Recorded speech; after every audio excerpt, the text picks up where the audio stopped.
Pound keeper കേരളത്തിലെ തദ്ദേശ സ്വയംഭരണ സ്ഥാപനങ്ങളിലെ അവസാനത്തെ പൗണ്ട് കീപ്പറായി അടുത്തിടെ വിരമിച്ചതിലൂടെ വാർത്തകളിൽ ഇടം നേടിയ വ്യക്തി. ശോശാമ്മ.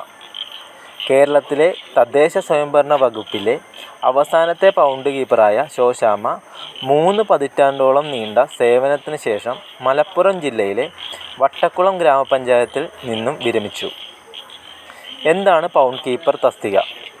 പൊതുനിരത്തുകളിൽ അലഞ്ഞുതിരിയുന്ന കന്നുകാലികളെ പഞ്ചായത്ത് അധികൃതർ പിടികൂടി പാർപ്പിക്കുന്ന ഇടമാണ് പൗണ്ട്. ഇവിടുത്തെ കന്നുകാലികളെ സംരക്ഷിക്കുക എന്നതായിരുന്നു പൗണ്ട് കീപ്പറുടെ പ്രധാന ജോലി.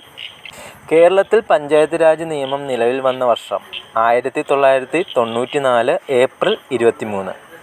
ഇന്ത്യൻ ഭരണഘടനയിൽ പഞ്ചായത്തുകളെക്കുറിച്ച് പ്രതിപാദിക്കുന്ന ഭാഗം പാർട്ട് 9.